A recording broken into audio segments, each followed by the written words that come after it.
Top FM. More music variety. Assalamualaikum warahmatullahi wabarakatuh. 95.1 inspirasi kita semua. Halo, apa kabar temannya dimanapun Anda berada saat ini? Ya, senang sekali rasanya untuk kesempatan sore hari ini jumpa lagi dengan Bayu Ahmad di spesial program untuk Top Mania semuanya. Ya, temannya di edisi Rabu 10 Juni 2020 dan Top Mania di hari Rabu di pekan yang pertama ini tentu seperti biasa. Ya, kita akan hadir untuk menemani Top Mania semuanya dengan talk show. Untuk sore hari ini masih bersama teman-teman dari Dinas Penyuluh Keluarga Berencana untuk menemani Top Mania semuanya di kesempatan sore hari ini. Ya, seperti biasa Top Mania, untuk Top Mania juga nanti bisa bergabung bersama kami di 0856 untuk Top Mania semuanya. Barangkali ada yang ingin bertanya seputar perkabean lah ya. Ya, dan sebelum kita lanjutkan perjalanan kita sambut dulu terlebih dahulu, kita sapa terlebih dahulu untuk narasumber kita yang kebetulan untuk sore hari ini tampil fresh, tampil segar dengan putih-putih gitu ya. Saya salah kostum kayaknya ini hari ini. Ya, kayaknya salah kostum nih hari ini, tapi nggak apa-apa, memang sengaja untuk kesempatan hari ini. Ya, saya pakai batik untuk Top Mania. Ya, kita sapa terlebih dahulu ada Mas Iman Solihin SOS MAP, Penyuluh Keluarga Berencana Kecamatan Bantekarung. Assalamualaikum Mas Iman. Waalaikumsalam warahmatullahi wabarakatuh. Sehat Mas? Alhamdulillah, selamat sore buat teman-teman pencinta Top FM semua. Dan masih dalam suasana Lebaran, suasana Idul Fitri Mas Bayu. Berarti 1 tahun ya kita nggak ketemu ya. Ketemu Lebaran sih setelah Lebaran. Sebelum Lebaran dan setelah Lebaran ketemu. Berarti 1 tahun ya. Oke. Kemudian juga ada Mas Budi Suparjo Esfil, Suprojo, sarjana filosof gitu ya. Ya, untuk kesempatan sore hari ini penyuluh keluarga berencana Kecamatan Sianapaka. Assalamualaikum Pak Budi. Waalaikumsalam Mas Bayu. Ya, Pak Budi ini yang selalu mengambil sebuah keuntungan di setiap momen apapun. Saya tahu Budi. Alhamdulillah, pangestune. Aduh, kemana nih, jalan-jalan enggak ya? Enggak mudik. Enggak mudik ya? Enggak mudik ya Pak? Enggak mudik ya. Oke deh, untuk kesempatan siang atau sore hari ini nanti kita berbincang-bincang bersama teman-teman kita dari Dinas BLKB ya? DP3KB. Oh ya, DP3KB untuk kesempatan sore hari ini. Ya, masih nanti untuk tema untuk hari ini yaitu kehamilan di masa pandemi COVID-19. Nanti seperti apa sih sebelumnya untuk Top Mania untuk masa hamil di sebelum COVID ini memang banyak juga untuk Top Mania mungkin ketika hamil di masa-masa seperti ini ada kekhawatiran yang mungkin Top Mania tidak bisa tolak. Sejatinya pasti Top Mania ada sebuah kekhawatiran, wah nanti jangan-jangan ketika bersalin ada sesuatu yang bermasalah dengan imbas karena COVID ini, dan ini tentu saya pribadi juga tetap ada kekhawatiran itu. Namun, nah ini nanti kita akan bahas bersama teman-teman kita, para pakarnya, para ahlinya yang sudah kompeten di bidang kehamilan. Bidang menunda kehamilan. Oh, menunda kehamilan ya. Nah, ini dia. Iya, baik. Ya, temannya, sebelum kita lanjutkan terlebih dahulu, kita ada break sebentar. Ada beberapa pariwara yang mau lewat terlebih dahulu untuk temannya semuanya. Dua anak cukup, rencana keluarga bahagia lan sejahtera. Ora repot, tur bojone ya ora membleh. Hehehe, bener kayak kue wong wadon. Setuju kowe Kang. Hayo mulai di program sing saiki keluarga berencana dengan cukup 2 anak, lanang bu wadon pada baik, ora usah dibedakna. Bener kayak kue wong lanang. Ya, Keluarga sejahtera, prioritas utama dalam mengawali bahtera rumah tangga adalah membuat rencana sedini mungkin untuk mencapai keluarga bahagia. Banyak anak? Tidak pula banyak rezeki. Hayo, ikut KB, 2 anak cukup, bahagia sejahtera. Laki-laki maupun perempuan, jangan dibedakan.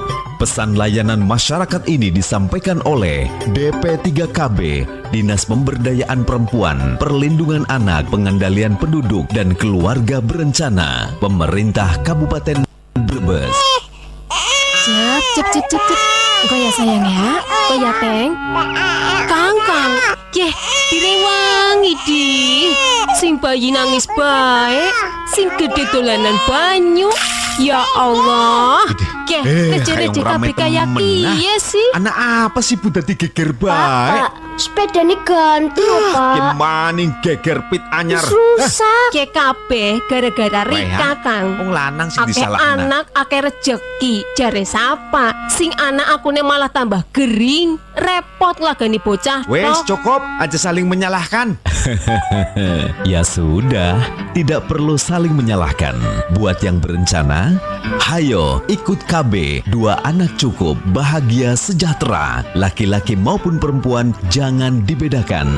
Pesan layanan masyarakat ini disampaikan oleh DP3KB, Dinas Pemberdayaan Perempuan, Perlindungan Anak, Pengendalian Penduduk dan Keluarga Berencana, Pemerintah Kabupaten Brebes.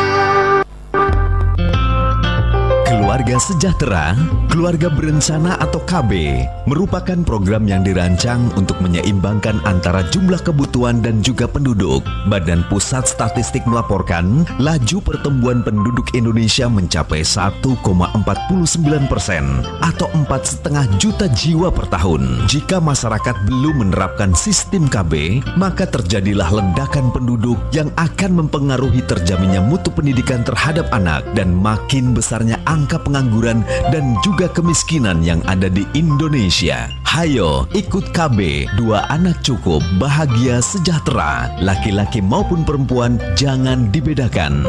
Pesan layanan masyarakat ini disampaikan oleh DP3KB, Dinas Pemberdayaan Perempuan, Perlindungan Anak, Pengendalian Penduduk dan Keluarga Berencana, Pemerintah Kabupaten Brebes. Anda masih di 95.1 Top FM. Inspirasi kita semua. Satu Nusa, satu bangsa, satu Indonesia.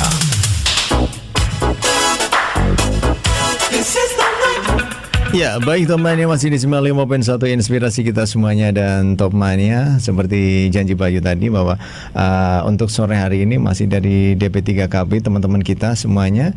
Ya gitu, untuk sore hari ini ada Mas Iman Solihin SOS MAP Penyuluh Keluarga Berencana Kecamatan Bantar Kawung. Kemudian juga ada Mas Budi Suprojo, Penyuluh Keluarga Berencana Kecamatan Sirambok yang sudah hadir juga untuk kesempatan sore hari ini bersama kami di Talkshow untuk Top Mania. Ya, seperti yang saya bilang tadi bahwa untuk tema hari ini adalah kehamilan di masa pandemi COVID-19 dan Mas Iman, memang di masa-masa seperti ini memang kehamilan-kehamilan di masa-masa COVID ini ada beberapa resiko dan juga ada beberapa, mungkin tidak bisa kita pungkiri ada sebuah resiko dan juga tidak ada kekhawatiran. Nah, ini sebelum ngobrol banyak tentang materi siang hari ini, mungkin saya juga minta pendapat dari teman-teman tentang istilah yang saat ini sedang rame di perbincangan, yaitu istilah new normal. Nah, ini sejatinya yang new normal seperti apa, Mas? Ya, terima kasih Mas Bayu dan pendengar setia Top FM. Memang akhir-akhir ini ruang informasi kita ya, ruang media kita dipenuhi dengan informasi tentang new normal nih, Mas. Iya, betul. Jadi hampir berita-berita itu membuat new normal. Apa sih sejatinya normal itu kan? Kalau saya gampang Mas Bayu, kalau saya menerjemahkan new normal itu gampang. Artinya bahwa kita sebuah kondisi di mana kita dituntut untuk lebih disiplin lagi. Yang perlu dipahami oleh masyarakat kita semua bahwa ada beberapa hal yang harus dipahami di era new normal ini, Mas. Yang pertama adalah bahwa new normal itu bukan berarti wis normal, Mas. New normal itu bukan berarti wis normal gitu. Normal anyar bukan ya? Bukan. Artinya kalau wis normal kan berarti kemarin kita diwajibkan pakai masker, sekarang justru nggak pakai. Justru di era new normal ini kita masyarakat diberi keleluasaan, kemudian beberapa sektor-sektor ekonomi terutama diberi ruang untuk kembali beraktivitas dengan memperhatikan protokol kesehatan. Intinya seperti itu. Apa sih protokol kesehatan? Gampang ya, gunakan masker jika bepergian, gunakan masker jika keluar rumah, biasakan cuci tangan menggunakan sabun sesering mungkin, gunakan hand sanitizer jika tidak menemui tempat cuci tangan, kan seperti itu. Kemudian hindari kerumunan, jaga jarak dan sebagainya. Itu di era new normal. Jadi kita dituntut untuk berperilaku seperti itu, Mas. Bukan berarti wis normal Bebas. virusnya wis langka. Bebas, ya, Nah, ya. bebas, kita masker lepas dan sebagainya, itu bukan. Justru kita dituntut untuk lebih berperilaku hidup sehat, protokol kesehatan yang ada. Itu yang pertama terkait dengan new normal. Kemudian yang kedua terkait dengan new normal, kalau saya baca sebenarnya, new normal itu baru bisa diberlakukan di beberapa wilayah, Mas Bayu. Tidak semua wilayah, tidak semua daerah sebenarnya boleh memberlakukan new normal gitu kan, karena ada beberapa prasyarat yang harus dipenuhi kan, seperti itu. Cuman karena memang ruang informasi, ruang media kita sudah begitu Bebas. kan, bisa jadi kemudian semua daerah nanti akan memberlakukan new normal. Kita tinggal tunggu aja tanggal mainnya seperti itu. Kemudian yang ketiga, ini yang paling penting menurut saya, yang paling penting adalah bahwa di era new normal ini kunci utamanya adalah di kedisiplinan masyarakat, Mas Bayu, di kesadaran masyarakat. Karena new normal itu akan berjalan dengan baik, era new normal itu akan berhasil dengan baik ketika masyarakat disiplin, ya. Masyarakat sadar, disiplin apa? Yaitu tadi melaksanakan protokol kesehatan seperti itu. Memang protokol kesehatan tidak bisa menghentikan virus, Mas. Protokol kesehatan tidak bisa menghilangkan virus, dan kita tidak tahu virus ini mau sampai kapan seperti itu kan. Hanya kalau kita berperilaku hidup sehat dengan mematuhi protokol kesehatan, setidaknya kita bisa tetap, mudah-mudahan tentunya kan, mudah-mudahan kita tetap sehat, menjalankan aktivitas yang memang kita sangat-sangat dibutuhkan aktivitas kita gitu kan, dengan aman. Dan kuncinya Mas, seperti yang pernah kita bahas di pertemuan kita sebelumnya, kuncinya ada di ranah keluarga. Karena keluarga itu institusi pertama dan utama dalam upaya penanganan penyakit, dalam upaya pencegahan penyakit, dalam upaya penanggulangan penyakit, termasuk yang kita kenal sekarang adalah COVID-19. Kuncinya di keluarga, ya. Seperti katakanlah melalui optimalisasi 8 fungsi keluarga, Mas. Satu contoh saya ambil misalnya fungsi perlindungan. Keluarga harus bisa saling mengingatkan. Keluarga harus saling menguatkan, saling mengingatkan, saling melindungi antar anggota keluarga untuk misalnya kalau bepergian tolong menggunakan masker, itu harus saling mengingatkan antara anggota keluarga gitu kan. Sediakan masker di rumah dan sebagainya. Itu kan salah satu bentuk kuncinya di keluarga seperti itu. Itu di era new normal seperti itu, Mas. Sehingga bukan berarti wis normal, tapi justru kita dituntut untuk lebih disiplin lagi menerapkan pola hidup bersih dan sehat seperti itu. Berarti memang di new normal ini kita harus abai gitu ya. Kita harus tetap waspada gitu. Justru, intinya seperti itu ya. Karena bagaimana virus ini masih ada, Mas. Ini masih ada. Faktanya sampai sekarang vaksin juga belum ditemukan. Virus itu masih ada, masih berkeliaran di sekitar kita. Kita tidak tahu ya siapa yang sudah terpapar, tidak tahu siapa yang sudah tertular, kan seperti itu. Sehingga kita harus menjaga keluarga kita lah, menjaga diri kita masing-masing. Mau nggak mau kita harus berdampingan ya. Nah itu kalau statement Pak Presiden kan seperti itu, berdamai dengan virus, berdamai dengan corona. Lah ini kan tinggal kitanya harus siap untuk berdamai kan, membekali diri kita dengan perilaku hidup bersih dan sehat seperti itu. Ya, kemudian tadi disampaikan bahwa tidak semua daerah ini bisa melakukan atau memperlakukan new normal. Ini apa sebabnya dan mungkin daerah-daerah seperti apa saja yang mungkin diperbolehkan untuk sudah new normal? Kalau yang saya baca di media untuk Jawa Tengah itu baru satu, Mas. Itu Kota Tegal. Dan kita lihat trennya ya, Mas Budi ya. Kota Tegal kan kemarin sudah sempat hijau.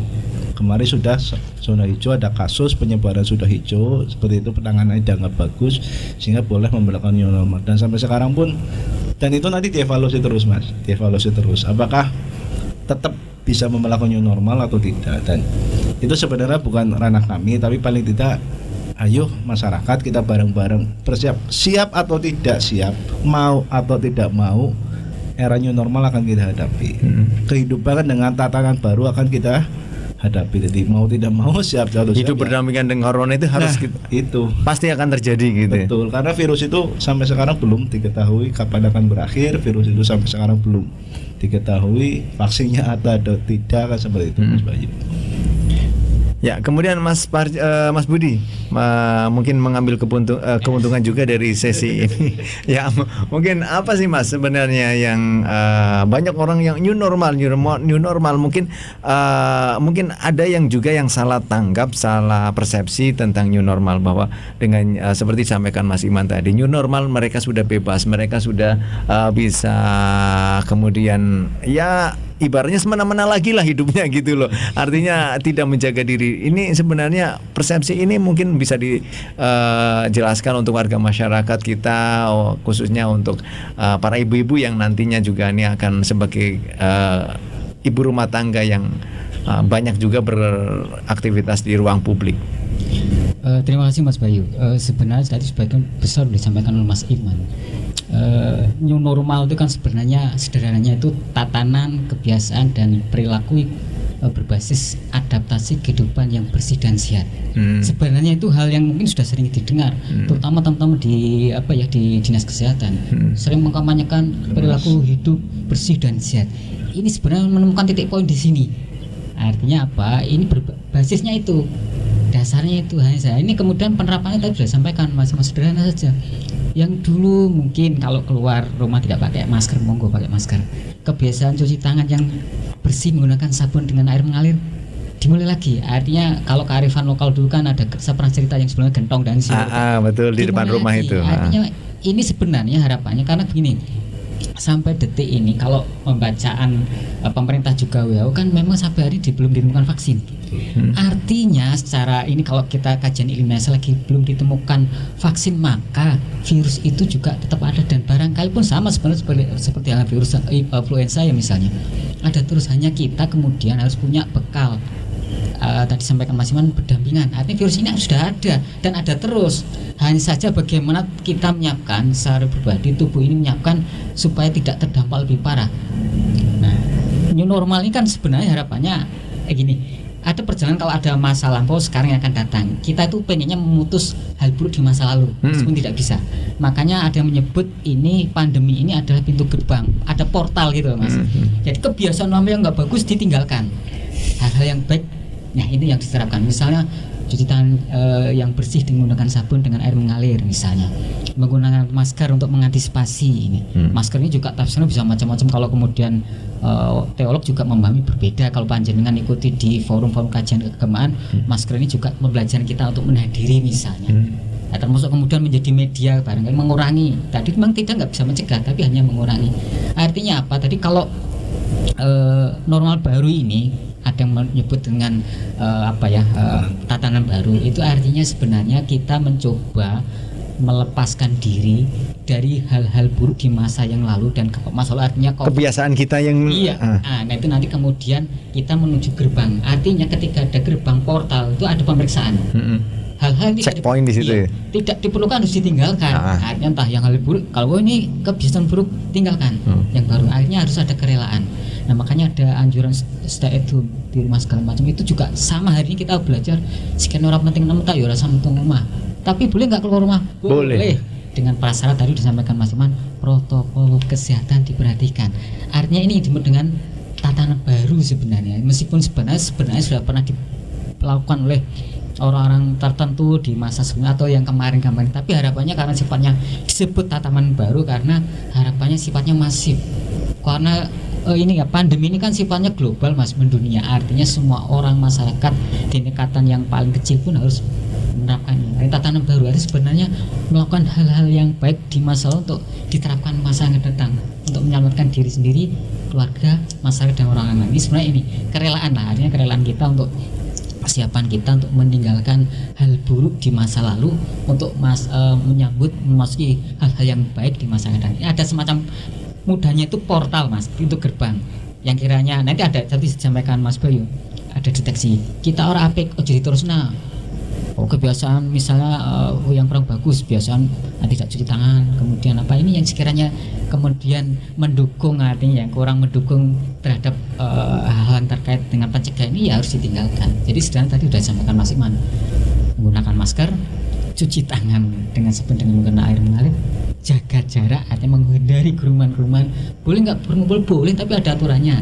jaraknya dijaga, batasannya ada batasan. Ini protokolnya udah jelas sebenarnya, hanya saja tadi disampaikan Mas Iman juga kedisiplinan kita itu kan barangkali juga ini sebenarnya akan menguji kedisiplinan kita Mas Wahyu. Artinya pintu gerbang ini menjadi semacam filter loh. Oh ya nek nyong ora disiplin ta ya wis alamat engko tidak lolos gitu. Nanti belum lagi nanti kalau kita nanti yang tema menarik adalah kehamilannya, ini menarik nanti di situ. Nah, ini baik keuntungannya. Pasti keuntungannya di sini nih. Keuntungannya Pak Budi nih. Saya dapat menyimpulkan keuntungan dari New Era ini dari Pak Budi. Berarti seperti ini Toman ya. Jadi New Era menurut keuntungan Pak Budi. Bahasanya Pak Budi. Teori keuntungannya Pak Budi seperti ini. Jadi untuk Toman ya, bahwa New Era ini bukan berarti Tomannya bebas. Kemudian, nah ini sebagai keuntungan untuk para ibu yang dulu mungkin suaminya jarang pulang, sekarang harus di rumah saja. Kemudian yang biasanya suami juga yang ngomongin istrinya dulu surut pakai jilbab dan sekarang harus pakai lebih baik pakai jilbab kemudian pakai cadar. Nah ini keuntungan juga nih. Nah, ini teori keuntungannya mungkin seperti itu ya Pak Budi ya. Bukan berarti nanti New Era ini kita terus abai gitu ya. Oke deh. Ya terima kasih Pak Budi dan juga Mas Iman, dan ini tentu menarik sekali untuk pembahasan kita di awal-awal ini sebelum kita lanjutkan nanti di poin-poin selanjutnya ya tentang kehamilan di masa pandemi ini. Namun sebelumnya kita break sebentar, ada beberapa pariwara yang mau lewat terlebih dahulu untuk Top Mania semuanya. Stop. Apa sih Kang? Gawe kaget baik. 2 anak cukup, rencana keluarga bahagia lan sejahtera. Ora repot, tur bojone ya ora membleh.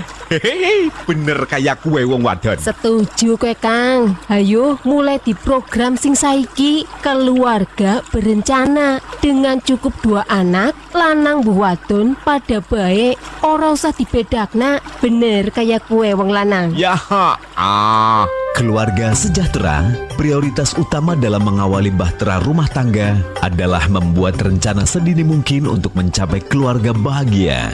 Banyak anak? Tidak pula banyak rezeki. Hayo, ikut KB, 2 anak cukup, bahagia sejahtera. Laki-laki maupun perempuan, jangan dibedakan. Pesan layanan masyarakat ini disampaikan oleh DP3KB, Dinas Pemberdayaan Perempuan, Perlindungan Anak, Pengendalian Penduduk dan Keluarga Berencana, Pemerintah Kabupaten Brebes. Keluarga Sejahtera, Keluarga Berencana atau KB merupakan program yang dirancang untuk menyeimbangkan antara jumlah kebutuhan dan juga penduduk. Badan Pusat Statistik melaporkan laju pertumbuhan penduduk Indonesia mencapai 1,49% atau 4,5 juta jiwa per tahun. Jika masyarakat belum menerapkan sistem KB, maka terjadilah ledakan penduduk yang akan mempengaruhi terjaminnya mutu pendidikan terhadap anak dan makin besarnya angka pengangguran dan juga kemiskinan yang ada di Indonesia. Hayo, ikut KB, 2 anak cukup, bahagia sejahtera. Laki-laki maupun perempuan, jangan dibedakan. Pesan layanan masyarakat ini disampaikan oleh DP3KB, Dinas Pemberdayaan Perempuan, Perlindungan Anak, Pengendalian Penduduk dan Keluarga Berencana, Pemerintah Kabupaten Brebes. Anda masih di 95.1 Top FM. Inspirasi kita semua. Satu Nusa, satu bangsa, satu Indonesia.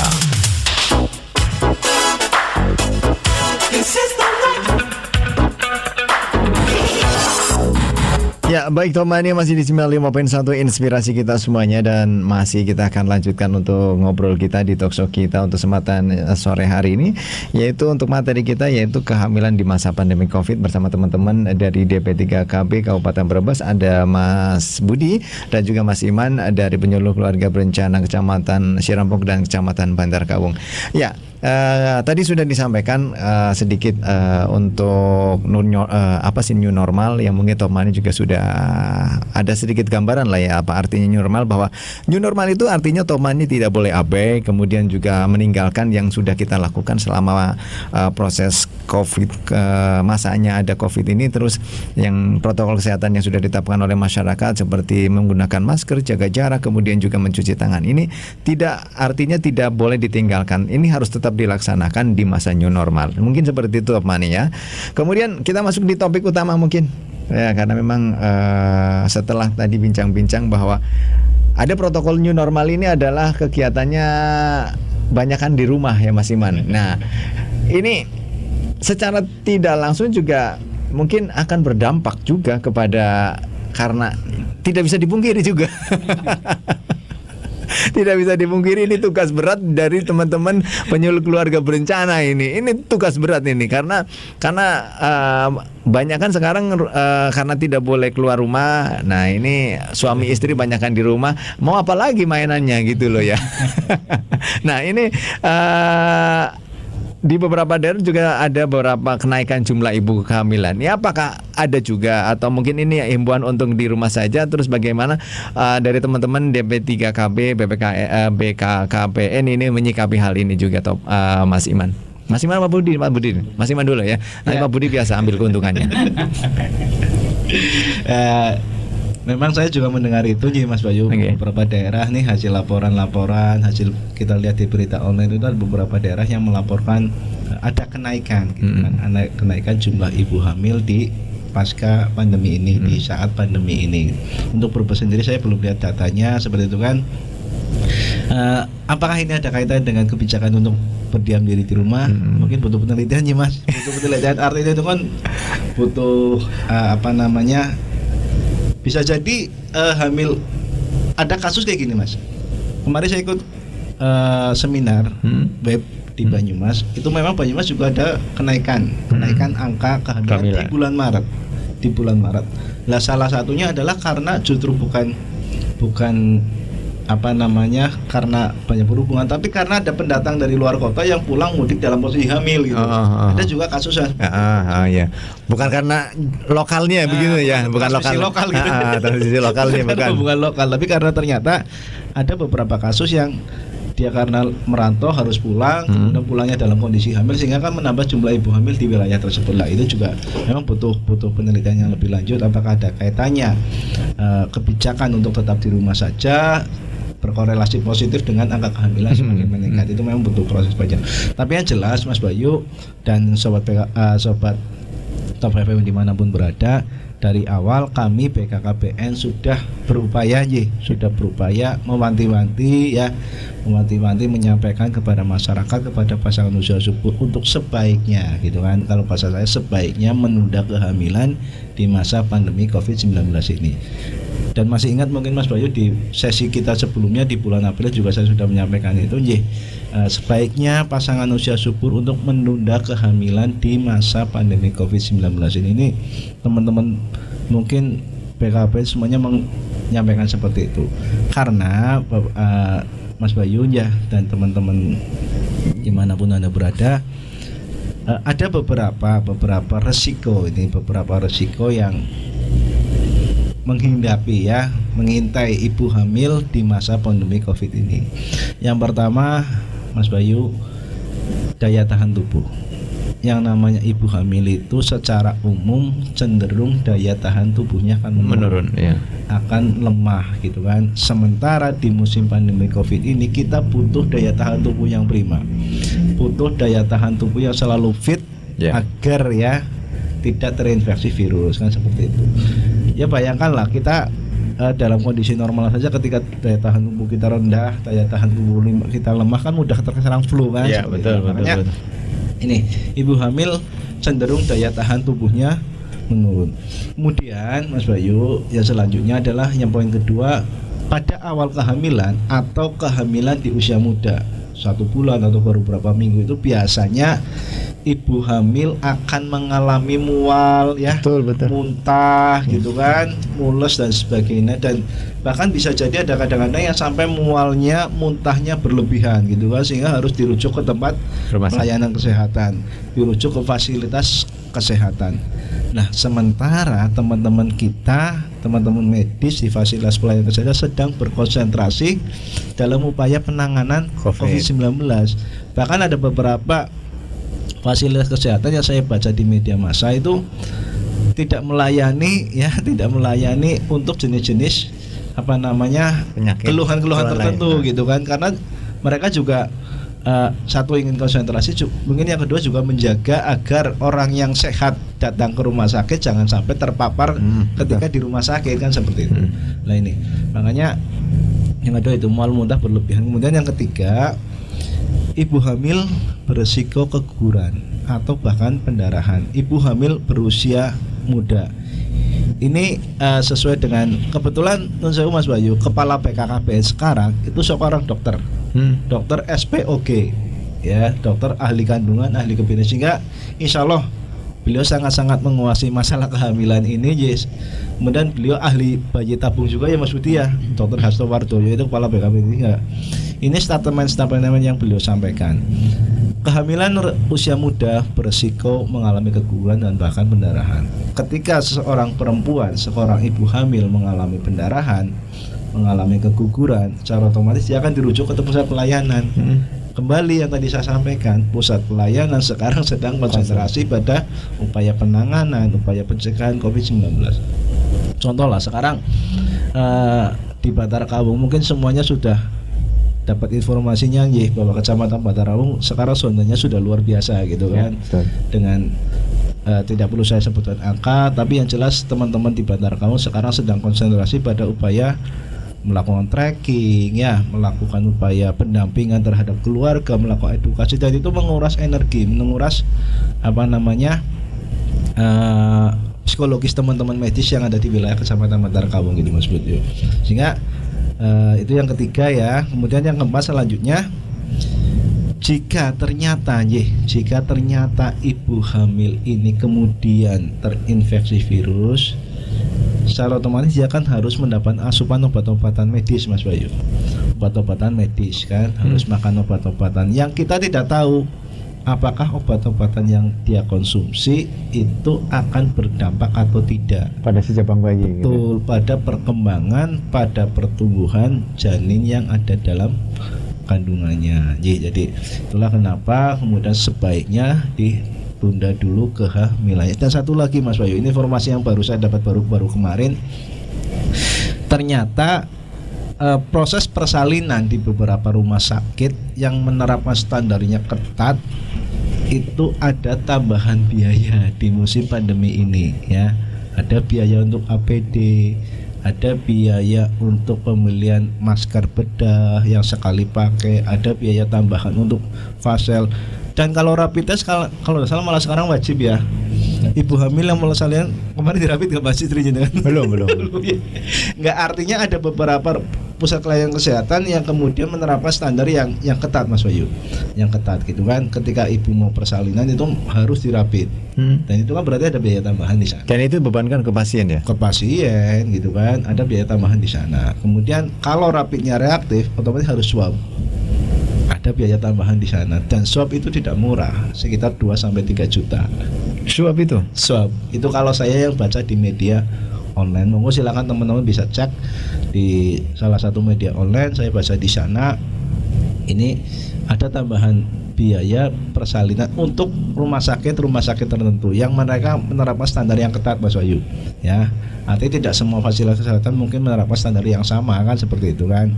Tapi yang jelas ada potensi tambahan biayanya, ada potensi. Berarti tambahan. Sakit itu mahal ya? Apa sehat mahal? Sehat itu mahal. Bukannya sakitnya mahal itu. Ya, ada potensi tambahan biaya di sana Mas Boy. Ada potensi tambahan biaya di sana. Dan bagi sebagian keluarga, tambahan biaya ini kan tidak murah gitu kan, tidak murah dan mungkin bisa jadi akan memberatkan gitu kan. Nah, makanya saran kami dari teman-teman penyuluh KB dari PKPN, sebaiknya ditunda dulu, sebaiknya ditunda dulu. Hamillah jika ada kepentingan, jangan hamil jika tidak ada kepentingan, gitu kan. Nah, ya Pak Purjo, Pak Budi, ini mengambil keuntungannya. Ini menarik ini. Iya, menariknya nih. Tadi sudah sampaikan jangan hamil ketika. Nah, ini kan pengecualian. Iya, Mas Iman kan bilang jangan hamil dulu di masa pandemi. Kecuali ada kepentingan. Nah ini silakan kambil keuntungannya. Ini Mas Bayu. Jadi dalam hidup itu selalu ada pengecualian. Bahkan syahadat pun begitu bunyinya, la ilaha illallah, gitu. Tidak ada Tuhan Selain Allah. Ada pengecualian bahwa tidak semua tidak berlaku kecuali ini, gitu. Artinya gini, kenapa dari teman-teman penyuluh ini dari BKKBN menggunakan menunda? Karena ini Allah mau menghendaki gamelan prasyaratnya sangat berat. Kita melihat kecil-kecil dulu. Kalau sering saya tanyakan di beberapa pertemuan, janjane nyun sewu ya ibu ini lahir dari mana? Saya sering tanya gitu kan. Pak, dari rahim, dari ini, dari ada yang dari apa nyun sewu, gua garbo, dari ya ada saran bersepatu segala macam misalnya. Saya bilang loh, orang lahir ya dari batin. Nek bapaknya orang batin, ibunya dari awal orang kerentek tidak terjadi proses itu. Semua ada secara umum, kemudian tetap saja ada yang di luar ini. Tetapi pada prinsipnya saya ingat dulu ada istilah di orang-orang olahragawan, mensana incorpore sano. Tapi sebenarnya ada kalimat pengantar yang dihilangkan. Ini kalau di dalam bahasa Latin itu akan sebenarnya bunyinya orandum eu.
Top FM. More music variety.